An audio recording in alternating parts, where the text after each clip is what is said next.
"Get this pauper away from the table," my daughter-in-law said, loud enough for everyone in the room to hear, as if I were a stranger who had wandered in off the street instead of the woman who raised the man sitting right beside her. And for a moment, no one moved.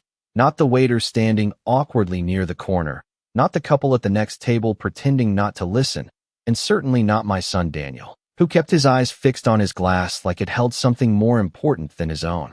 Mother being dismissed in front of an entire dining room. I didn't argue. I didn't raise my voice. I didn't even look at Ashley again, because at 68 years old, I had learned that dignity isn't something you defend in the moment. It's something you carry with you when you walk away. So I reached for my purse, stood up slowly from the polished oak chair, and gave a small, polite nod to no one in particular, as if I were excusing myself from a perfectly ordinary dinner, even though my hands felt colder than the ice in Daniel's untouched drink. And as I walked past the linen-covered tables and the soft golden lighting that had seemed so inviting just an hour earlier, I could feel the weight of every glance, every whisper, every silent judgment pressing against my back. But I kept my posture straight, my steps steady, and my expression calm, because I refused to give them the satisfaction of seeing me break. Just 6 hours earlier, I had stood in front of my bedroom mirror, smoothing the fabric of a navy blue dress I hadn't worn in years, one my late husband used to say made me look elegant without trying. And I remember thinking how nice it would be to sit down with my son and his wife, to share a meal that wasn't rushed or filled with polite distance, to feel, even briefly, like I still had a place at their table. So I curled my silver hair carefully, added a touch of lipstick, and even wrapped a small gift for Ashley, a delicate set of serving spoons I'd found at a local shop, thinking she might appreciate something thoughtful for her home, something that said I was still trying, still reaching out, still willing to be part of whatever version of family she was building around my son. When I arrived at the restaurant, I noticed right away that something felt off. The hostess hesitated when I gave my name, scanning the reservation list a second time before forcing a smile. And when she finally led me to the table, it was tucked slightly off to the side, not quite with the rest of the group, as if I were an afterthought that had been reluctantly accommodated. And Ashley barely looked up when I greeted her, offering a quick, tight smile, before returning to her conversation, while Daniel gave me a brief nod that felt more like acknowledgement than warmth. And I told myself I was imagining things, that families change, that dynamics shift, that maybe I just needed to adjust, to be patient, to not take everything so personally. But then the waiter came by and asked if I was joining the party or waiting for someone else. And I felt something small and sharp settle in my chest, because no one corrected him, no one said, "She's with us," not even my own son. And that was the moment I realized this wasn't an oversight. It wasn't awkwardness. It was intentional, carefully arranged in a way that made it clear I didn't quite belong. And yet I stayed. I smiled. I placed my gift gently on the table beside Ashley's elbow, telling myself that kindness still mattered, that maybe if I showed enough grace, enough patience, something would soften, something would shift. But instead, Ashley leaned back in her chair, glanced at the waiter, and then at the manager standing near the entrance. And with a voice that carried far beyond our table, she made her decision known. And just like that, everything I had quietly feared became undeniable, not through shouting or anger, but through a single sentence that stripped away every illusion I had been holding on to. By the time I reached the parking lot, the cool evening air brushed against my face. And for the first time since her words, I allowed myself to breathe fully, deeply, as if I had been holding something inside my chest all evening. Something heavy and unspoken, and I stood there beside my car, looking at my reflection in the darkened window, noticing how steady my gaze still was, how straight my shoulders remained, and I realized that what they had tried to take from me at that table wasn't something they had the power to own in the first place. So I opened my purse, pulled out my phone, and without hesitation, I scrolled to a number I hadn't needed in years, my attorney's office. And when the call connected, I spoke clearly, calmly, with a certainty that surprised even me. Because if they believed they could erase me with a single sentence, they were about to learn just how wrong they were. The drive home felt longer than usual. Even though the distance had not changed in over 20 years, the same familiar streets, the same traffic lights, the same quiet suburban houses with their porch lights glowing softly in the evening. But something inside me had shifted, something subtle yet undeniable, like a door closing somewhere deep within my chest. And by the time I pulled into my driveway, I realized that what I was feeling was not anger, not even sadness, but clarity, the kind that comes when you finally stop questioning what you have seen with your own eyes. I turned off the engine and sat there for a moment, hands resting lightly on the steering wheel, remembering all the dinners I had hosted in this very house, all the holidays where I had spent hours cooking, setting the table, making sure every detail felt warm and welcoming, the laughter that used to fill these rooms, Daniel as a young boy running through the hallway, his voice bright and carefree, asking if he could help. Even if helping meant making a mess I would quietly clean up later. And I wondered, not for the first time, when exactly that version of my son had disappeared, when the boy who used to reach for my hand had become the man who could not even meet my eyes as I was escorted out of a restaurant like I did not belong. Inside, the house greeted me with its usual stillness, the soft ticking of the clock on the wall, the faint hum of the refrigerator in the kitchen, small sounds that once felt comforting now echoing just a little too loudly. And I set my purse down on the entry table with deliberate care, as if rushing might somehow unravel the composure I had managed to hold together all evening.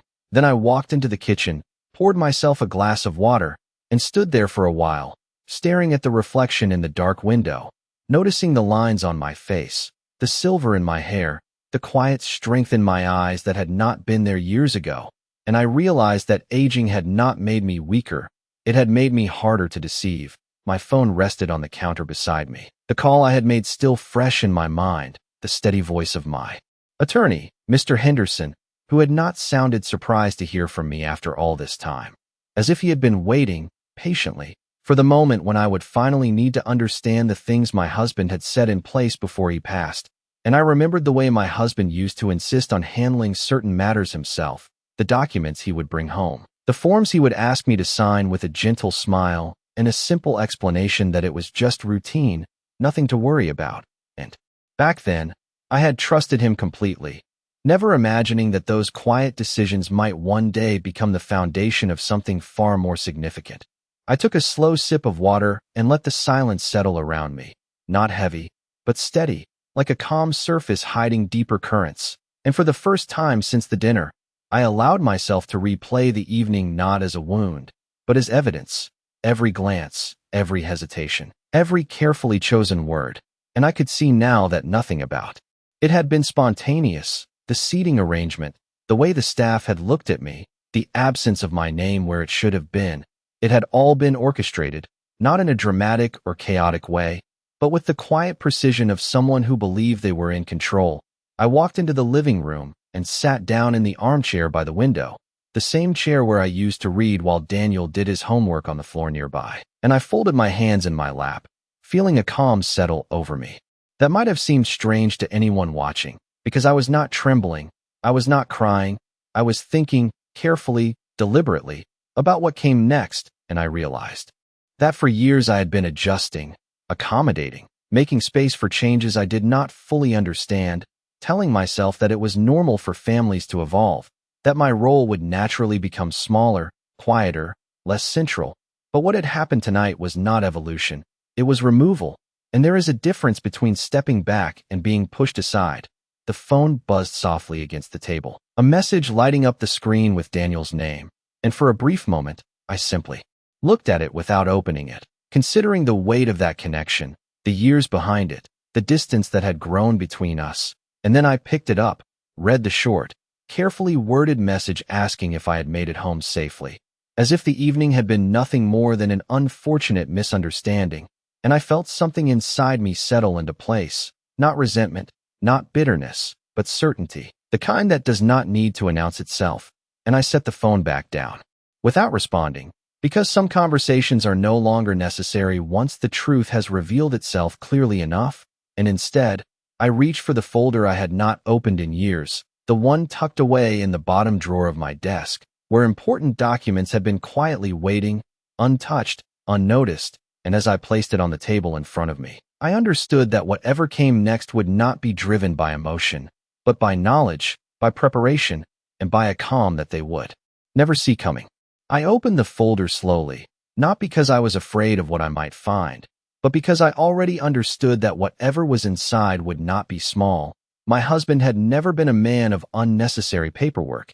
Everything he kept had a purpose, a structure, a reason behind it. And as the soft light from the table lamp fell across the neatly organized documents, I could see his handwriting in the margins of certain pages, small notes written in the same careful script he had used for decades. Reminders to himself, quiet instructions that now felt like he was speaking to me from a distance I could not cross, and I traced one of those notes with my fingertip, remembering the way he used to sit at this very table, glasses low on his nose, reviewing statements with a calm focus that had always made me feel secure, even when I did not fully understand what he was doing. The first document I lifted was a bank statement, not from our joint account, but from an account I did not recognize, my name printed clearly at the top, Margaret Collins. The balance far higher than anything I had ever personally managed, and for a moment I simply stared at the numbers, letting them settle into something real, something undeniable, before turning the page and finding more statements, more accounts, each one carefully maintained, quietly growing over the years without a word. And I realized then that my husband had not just been saving money, he had been building something, piece by piece, with a level of intention that now felt almost protective. I continued through the folder, each document revealing another layer. Certificates of deposit, a money market account, and then a trust agreement, the kind of document that carries weight even before you read the details, the kind that changes the way everything is structured. And as I read through the language, slowly, carefully, making sure I understood each clause, I could feel the shape of it forming. This was not an accident. This was not routine. This was deliberate, designed to ensure that certain assets would remain under my control regardless of what happened elsewhere. And I remembered the way my husband had once said, in a quiet moment after dinner, that security was not about what you had, but about what could not be taken from you without your consent. My phone rang softly on the table, breaking the stillness, and I glanced at the screen to see Mr. Henderson's office returning my call. And when I answered, his voice was steady, professional, but there was something else there too, a subtle shift in tone as he confirmed my identity and asked if I had access to the documents my husband had prepared, and I told him that I did, that I was looking at them now. And there was a brief pause on the line before he spoke again, choosing his words with care, explaining that my husband had established a comprehensive structure designed to protect me financially, that several of the accounts and assets were solely in my name, and that the trust one was holding gave me significant authority over properties and investments that others might assume were shared or accessible. And I listened without interrupting, absorbing each detail, not with surprise, but with a growing sense of clarity that settled deeper with every sentence. He asked if anything had prompted my call, and I considered the question for a moment. Not because I did not have an answer, but because I was deciding how much needed to be said, and in the end, I simply told him that I had attended a family dinner that made certain assumptions very clear, and that I needed to understand exactly where I stood. And there was another brief pause before he responded, a pause that carried understanding without requiring explanation. And he assured me that we could review everything together in detail, that there were steps I could take if necessary, to ensure that my position remained secure, and that I had more control than I might realize. When the call ended, I set the phone down gently and leaned back in my chair, the folder still open in front of me. The pages no longer just documents, but evidence, not of betrayal, but of preparation, of foresight, of a man who had seen possibilities I had not. And for the first time since the dinner, I allowed myself a small, almost imperceptible smile, not out of satisfaction, but out of recognition, because while Ashley had believed she was removing me from the table, she had not understood that the table itself had never been hers to control. And as I carefully placed the documents back into the folder, aligning each page with the same precision my husband had used, I knew that whatever came next would not be a reaction. It would be a decision, made quietly, made deliberately, and carried out with the same calm certainty that had guided him all those years. The next morning arrived quietly, without urgency, without noise, as if the world had decided to continue exactly as it always had. And I woke before the sun fully rose, sitting at the edge of my bed with the same calm that had settled over me the night before, not heavy, not forced, but steady, like something that had finally found its place, and I moved through my routine without hesitation, making coffee, opening the curtains, letting the pale morning light fill the kitchen. And for the first time in a long while, I was not waiting for a call, not anticipating a message, not adjusting my day around anyone else's expectations. The folder remained on the dining table where I had left it, a quiet presence that did not demand attention but offered it when needed.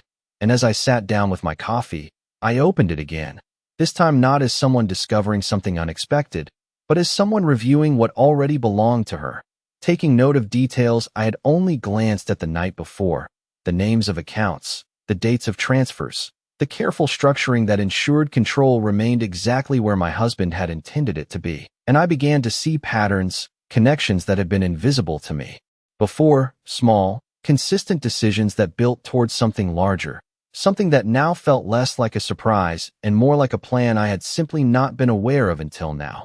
My phone buzzed again. Another message from Daniel, longer this time, more carefully worded, explaining that the situation at dinner had been misunderstood, that Ashley had been under stress, that things had gotten out of hand, and I read it once, then again. Noticing not what was said, but what was missing, there was no acknowledgement of what had actually happened, no recognition of the line that had been crossed, only an attempt to smooth it over, to reduce it to something temporary, something accidental, and I set the phone aside without responding, because clarity does not require negotiation. Later that morning, I drove to the bank, not out of urgency, but out of intention. The same branch I had passed countless times without ever needing to go inside alone, and as I walked through the glass doors, I noticed how familiar everything felt, and yet how different my purpose was. The quiet murmur of conversations, the soft tapping of keyboards, the polite smiles from staff who did not know me but treated me with a level of respect that felt both routine and reassuring. And when I approached the desk and gave my name, the woman behind the counter paused briefly, her expression shifting ever so slightly as she recognized something on her screen, something that changed the way she looked at me, not dramatically, but enough to be noticed, and she asked if I would mind waiting for a moment while she contacted a manager. I sat in the waiting area, hands folded neatly in my lap, observing the subtle movements around me, the way people came and went with their own concerns, their own priorities, and I felt a quiet detachment from it all, as if I were no longer reacting to life as it happened, but choosing how I would engage with it moving forward. When the manager arrived, he greeted me by name, his tone respectful, his posture attentive, and he led me to a private office where we could speak more comfortably. And as he reviewed my accounts, explaining their structure, their access, their protections, I listened carefully, asking only a few questions, not because I was unsure, but because I wanted to confirm what I already understood. And with each answer, the picture became clearer, more defined. The control was mine, not shared, not conditional, but absolute within the boundaries my husband had set. And I thanked him, not with relief, but with acknowledgement, because this was not about discovering something new. It was about stepping into something that had been waiting for me. As I left the bank and stepped back into the late morning sunlight, I noticed how the world looked exactly the same, and yet felt entirely different. The same streets, the same houses, the same passing cars, but my place within it had shifted, not because of what had been done to me, but because of what I now understood. And as I returned home, placing my keys on the same table, setting the folder back in its place, I realized that the events of the previous evening had not taken anything from me. They had revealed something that had been quietly built over years, something that could not be dismissed with a single sentence or erased with a single decision. And for the first time, I was not thinking about how to be included, I was thinking about what I would allow, and that difference changed everything. That afternoon, I did something I had not done in years. I called someone who knew me from before all of this, before the quiet adjustments, before the careful distancing, before I began measuring my words and my presence in my own family. And when Eleanor answered the phone, her voice carried the same warmth I remembered, steady and unfiltered, the kind of voice that did not require explanation to understand when something was wrong. And for a brief moment, I simply listened to her greet me, allowing myself to stand in that familiarity before speaking. We had known each other for over 30 years, long enough that she had seen me through every version of my life, as a young mother, as a wife, and now as a woman learning to stand on her own again, and I told her I wanted to meet. Nothing urgent, just coffee, and she agreed without hesitation, as if she had been waiting for me to say those words. We met at a small cafe a few miles from my house, the kind of place where no one asked questions and no one paid too much attention, and when I walked in, she was already seated by the window, her posture relaxed but her eyes observant, taking in everything the moment I approached, and as I sat down across from her, she did not immediately ask what had happened. She simply looked at me for a moment longer than usual and said, "You look different, not tired, not upset, just different," and I found myself nodding. Because there was no simpler way to explain it, I told her about the dinner, not every detail, not every word, but enough for her to understand the shape of it, the intention behind it, the way it had been arranged rather than accidental. And she listened without interrupting, her expression calm but firm, as if she were placing each piece into a larger picture, and when I finished, she leaned back slightly and said something that stayed with me longer than anything else. She said, "They did not do that because they thought you were weak. They did that because they thought you did not know what you had." And I let those words settle, because they aligned perfectly with what I had begun to realize on my own. I told her about the documents, about the accounts, about the trust, and as I spoke, I noticed that saying it out loud did not feel overwhelming. It felt grounding, like I was finally stepping into something that had always been mine, but had remained unspoken. And Eleanor smiled slightly, not in surprise, but in recognition, as if she had expected something like this all along. And she reminded me of something I had once told her years ago, back when my husband was still alive, that he was always thinking 2 steps ahead, always planning for possibilities no one else considered. And hearing that now, I understood that his planning had not been about control, it had been about protection. We sat there for a while longer, not rushing, not filling the silence unnecessarily. And I realized that this was the first conversation I had had in a long time where I did not feel like I needed to adjust myself, to soften something, to leave something unsaid. And that clarity extended beyond the table, beyond the cafe, into everything that had happened over the past 24 hours. When I returned home later that day, I noticed another message from Daniel waiting on my phone. This one more direct, asking if we could talk, saying that things had gotten out of hand and that he wanted to fix it. And I read it carefully, not searching for meaning, but recognizing its timing, because this was not about understanding. This was about response, about reacting to something they had begun to sense shifting beyond their control. And I placed the phone down without answering, not out of anger, but because I understood now that immediate responses were no longer necessary.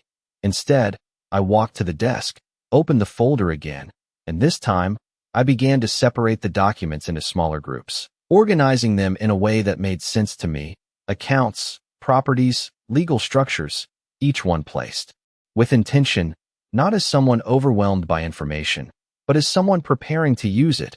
And as I worked, I felt that same steady calm guiding my movements. Not rushed, not uncertain, but deliberate, because I was no longer reacting to what had been done to me. I was preparing for what I would choose to do next, and that difference was something they had not anticipated, something they could not see yet, but something that would soon become very clear. The following morning unfolded with a quiet precision that felt almost unfamiliar, not because anything around me had changed, but because I had. And as I stood in the kitchen preparing a simple breakfast, I found myself moving with intention rather than habit, measuring each action not out of necessity, but out of clarity. And when I finished, I did not linger. I did not wait for the phone to ring or for another message to appear. Instead, I walked to my desk, opened my notebook, and began writing down what I now understood, not emotionally, but structurally, listing accounts, identifying connections, noting names and institutions, turning what had once been abstract into something organized and controlled. Around mid-morning, my phone rang again.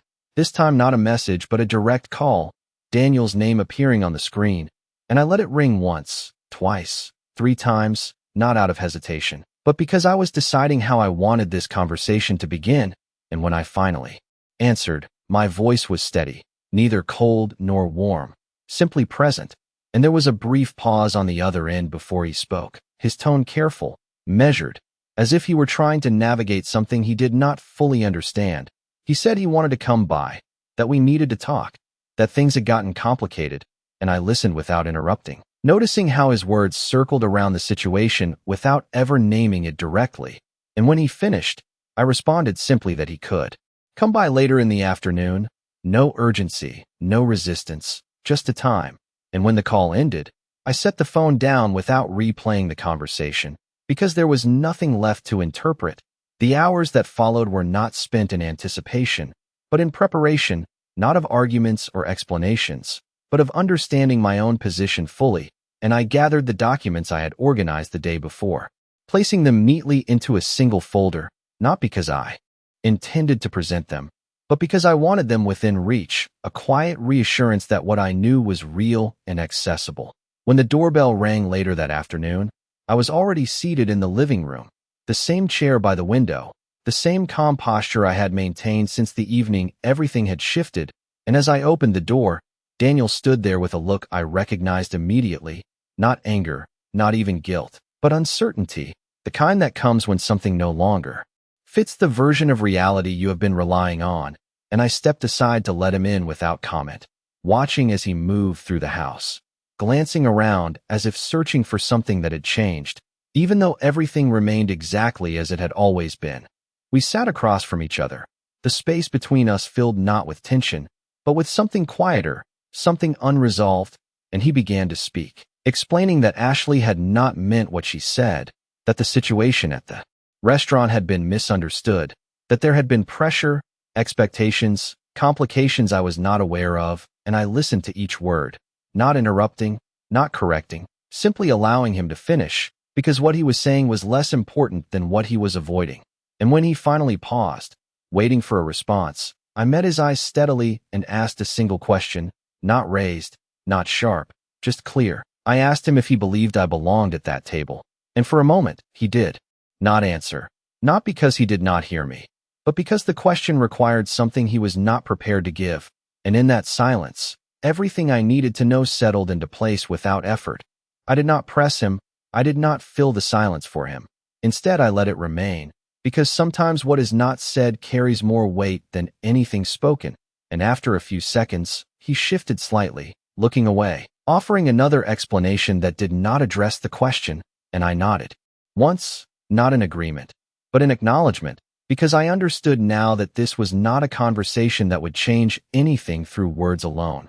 When he finally stood to leave, saying we would talk again soon, I walked him to the door with the same composure I had maintained throughout, and as he stepped outside, I noticed the way he hesitated for just a moment, as if expecting something more from me, a reaction, a request, a sign that things could return to what they had been, but I gave none, and when the door closed, I returned to the living room, sat back down in my chair, and allowed the quiet to settle once again, not as emptiness, but as space that was now entirely mine to define.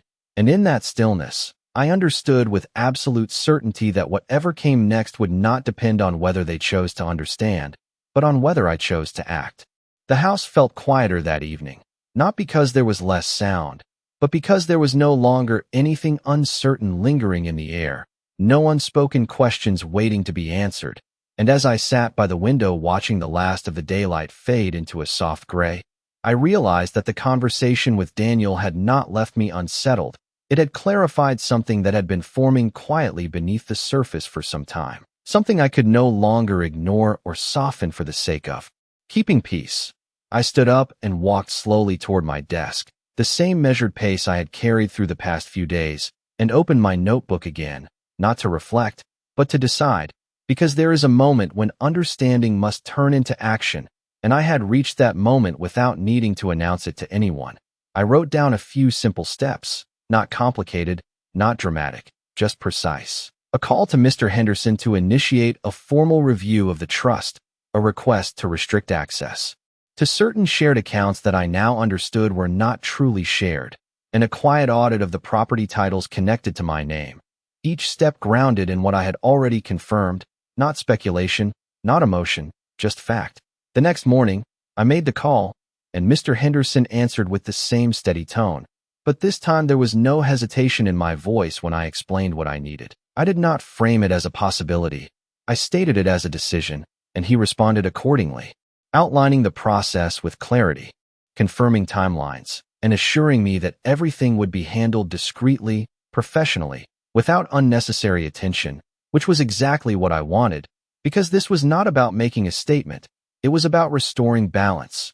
Over the next few days, small confirmations began to arrive, quiet notifications, updated statements, changes reflected in documents that had once felt distant and now felt firmly within my reach. And I reviewed each one carefully, not rushing, not overlooking anything, because precision mattered, not for them, but for me, for the sense of control that had been quietly taken for granted and was now fully in my hands again. During this time, Daniel reached out more than once, messages that shifted in tone from cautious to slightly urgent, asking to meet again, suggesting that Ashley wanted to clear things up, that there had been misunderstandings. But I did not respond immediately, not out of avoidance, but because I no longer felt the need to prioritize conversations that had already shown me their limits. And instead, I focused on completing what I had started, making sure that every detail aligned with the structure my husband had put in place, a structure I now understood was not just protective, but intentional in ways I had only begun to appreciate. One afternoon, as I reviewed a set of documents confirming a change in account authority, I noticed a subtle but important detail, a clause that allowed for discretionary control over certain distributions, something that could affect access in ways that were not immediately visible to anyone outside the agreement. And I paused, considering its implications, not with excitement, but with clarity, because this was not about taking something away, it was about recognizing what had always been within my control and choosing how it would be used.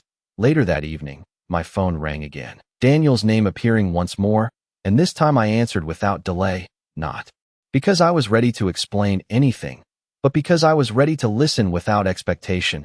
And when he spoke, his voice carried a different tone, less controlled, more uncertain, as he mentioned that there had been some issues with access to an account, that Ashley had noticed changes, that they were trying to understand what was happening, and I listened quietly, allowing him to finish before responding, my voice calm, even as I told him that everything was being reviewed and adjusted according to existing agreements. Nothing more, nothing less, and there was a silence on the line, longer this time, heavier, as if the meaning behind my words had finally reached him in a way that explanations never could. When the call ended, I placed the phone back on the table and looked around the room. The same walls, the same furniture, the same quiet presence that had always been here. And yet everything felt aligned in a way it had not before, not because anything external had changed dramatically, but because I had stopped waiting for permission to take my place within it. And as I turned off the lights and prepared for the night, I understood that what was unfolding was not a reaction to what had been done to me. It was the natural consequence of finally stepping into what had always been mine. And that realization carried a weight far greater than anything they could have anticipated. By the end of the week, the changes I had set in motion began to ripple outward in ways that were subtle at first, but impossible to ignore if you knew where to look, and I did, because I had been following every step with quiet attention, not out of suspicion, but out of responsibility, and each confirmation that came through was another piece settling into place exactly as it was meant to, without noise, without confrontation, just structure adjusting to reflect what had always been true.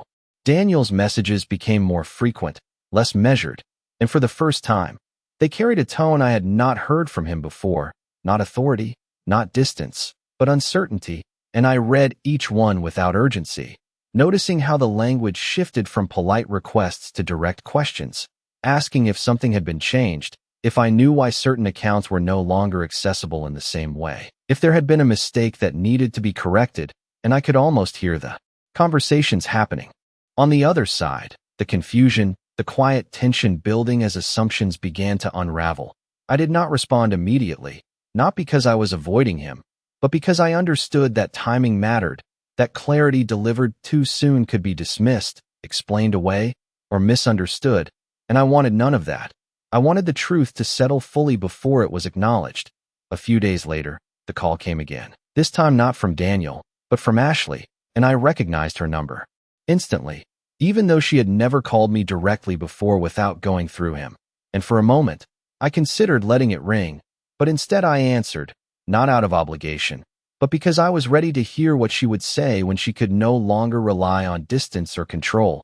Her voice was different, still composed, still careful, but there was a strain beneath it, something tight and controlled. As she greeted me and moved quickly into the reason for her call, mentioning that there seemed to be an issue with some financial arrangements, that certain accounts had been restricted, that access had changed unexpectedly, and she spoke as if presenting a problem that needed to be resolved together, as if we were partners in something that had never truly been shared. I listened without interrupting, allowing her to explain everything she thought I needed to know, and when she finished, there was a brief pause, the kind that invites a response, and I let that pause linger.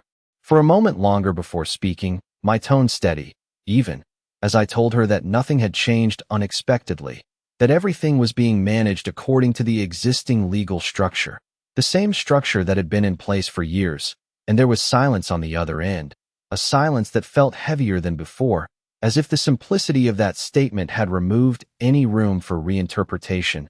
She tried again, her words more direct this time, asking if I had made adjustments, if I had authorized changes, and I answered just as directly. Yes, I had reviewed what was mine to review, and I had ensured that everything reflected the proper ownership and control, nothing more, nothing less, and again, the silence returned, longer now, more pronounced, and in that silence, I could sense the shift, not in what I was saying, but in what she was beginning to understand. When the call ended, there was no resolution, no agreement, just an acknowledgement that something fundamental had changed, something they had not anticipated, and I placed the phone back on the table with the same calm I had carried through each step, because this was not about winning an argument or proving a point. It was about alignment, about ensuring that what existed on paper was recognized in reality. That evening, as I sat by the window once again, watching the quiet rhythm of the neighborhood settle into night, I reflected not on what had been taken from me, but on what had been revealed, and I understood now that the moment at that dinner had not been the beginning of this shift. It had simply been the moment it became visible, the moment when everything that had been quietly built, quietly assumed, quietly overlooked, came into focus all at once, and as I turned off the light and let the room fall into a gentle darkness, I knew that the next step would not require force or confrontation. It would require presence, and for the first time in a long while, I was ready to step forward without hesitation, not to reclaim anything, but to stand exactly where I had always belonged.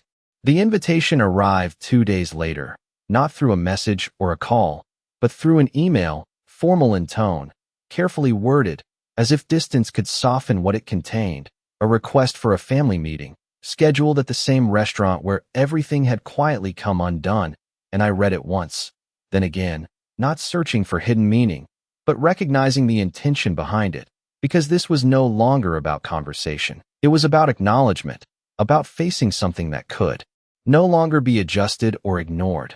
I did not respond immediately, not out of hesitation, but because I understood that acceptance carried weight, and when I finally replied, it was simple, confirming the time, nothing more, nothing less, because clarity does not require explanation. The day of the meeting arrived without urgency, and I prepared the same way I had before, not out of hope, but out of respect for myself, choosing a dress that felt appropriate, understated, composed, the same quiet elegance that had once been overlooked but now felt intentional. And as I stood in front of the mirror, I noticed not the lines on my face, but the steadiness in my expression, the absence of doubt that had once lingered there. And I understood that I was not returning to that place as the same person who had walked out of it. When I arrived, the restaurant looked exactly as it had before, the same warm lighting, the same carefully arranged tables, the same soft hum of conversation. But this time, I did not pause at the entrance. I did not wait to be guided or acknowledged. I walked in with quiet certainty, and when I approached the table, they were already there, Daniel and Ashley, seated side by side, their posture composed but their expressions different from before, less assured, more attentive, as if they were seeing something they had not noticed until now. I took my seat without invitation, not as a gesture of defiance, but as a natural action, something that did not require permission, and for a moment, no one spoke, the silence stretching just long enough to make the shift undeniable. And when Ashley finally began, Her tone was measured, controlled, acknowledging that there had been misunderstandings, that things had escalated, that they wanted to resolve the situation, her words carefully chosen, but lacking the certainty they once carried.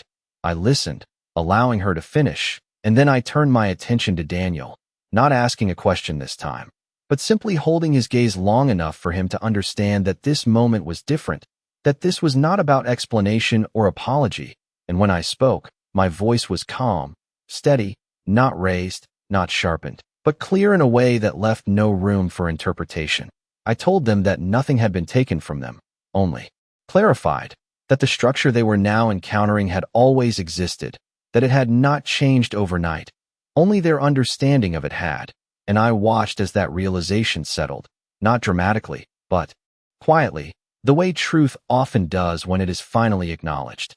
Ashley responded first, her composure tightening slightly, asking what that meant moving forward, and I answered simply, that moving forward meant recognizing what belonged where, respecting the boundaries that had been set long before this conversation, and understanding that access and control were not interchangeable, that one did not guarantee the other. And again, silence followed, heavier this time, not uncertain, but accepting, as if something fundamental had shifted into place.